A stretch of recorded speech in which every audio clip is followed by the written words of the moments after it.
ગઈ 23 નવેમ્બર 2024ના રોજ B division ખાતે ફરિયાદી નીરવ મોદીએ એક ઇલીગલ ચાઇલ્ડ એડોપ્શન બાબતેનો ગુનો દાખલ કરવામાં આવેલો હતો, જેમાં પ્રાથમિક આરોપી સુરેશ ઠાકોર વિરુદ્ધમાં ગુનો દાખલ થયેલો હતો.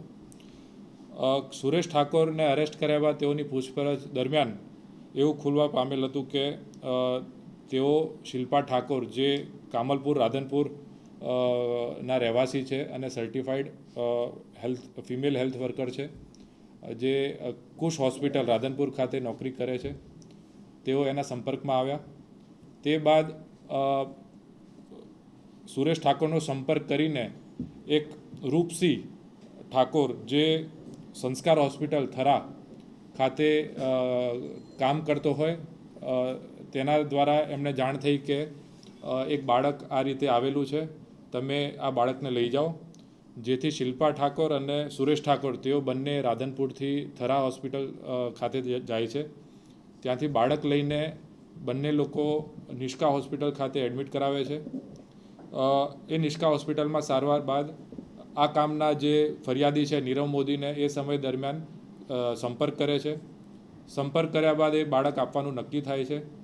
ટોટલ જેમ ફરિયાદમાં લખેલું છે કે 1,20,000ની કિંમતમાં બાળક આપવાનું હતું, એ રીતે ડીલ થયા બાદ આશરે 1 મહિના બાદ બાળક બીમાર રહેતું હોય અને માથું મોટું હોય એટલે નીરવ મોદી સુરેશ ઠાકોરને બોલાવીને પરત આપવાની વાત કરે છે. બાળક પરત આપ્યા બાદ સુરેશ ઠાકોર એને પરત 30,000 રૂપિયા આપે છે.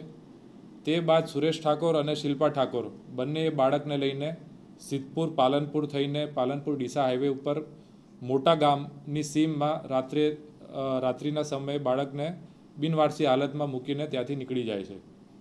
તે બાદ ત્યાંના સ્થાનિક આગેવાનો, સરપંચોએ સ્થાનિક ગઢ પોલીસ સ્ટેશનમાં સંપર્ક કરીને એક 317 આઈપીસી મુજબ ગુનો દાખલ કરવામાં આવે છે. ગુનો 12/5/2024ના રોજ દાખલ થયેલો છે. એ બાદ ગઢ પોલીસ સ્ટેશનના એસએચઓ દ્વારા એ બાળક બાળ શિશુગૃહ પાલનપુરને સોંપી દેવામાં આવે છે. બાળ શિશુગૃહ પાલનપુરના કર્મચારીઓ અને અધિકારીઓ દ્વારા એ બાળકની સારવાર કરવામાં આવે છે અને અત્યારે એ બાળક તંદુરસ્ત હાલતમાં છે.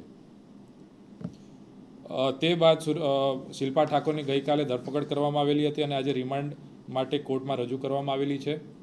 શિલ્પા ઠાકોરના નિવેદનમાં રૂપસી, જે સર્ટિફાઈડ કોર્સ કરેલો છે ઓપરેશન થિયેટર માટેનો, જે સંસ્કાર હોસ્પિટલ થરામાં કામ કરતો હોય, એને ડિટેન કરવામાં આવેલો છે અને એની આગળની પૂછપરછ કરવામાં આવી રહી છે.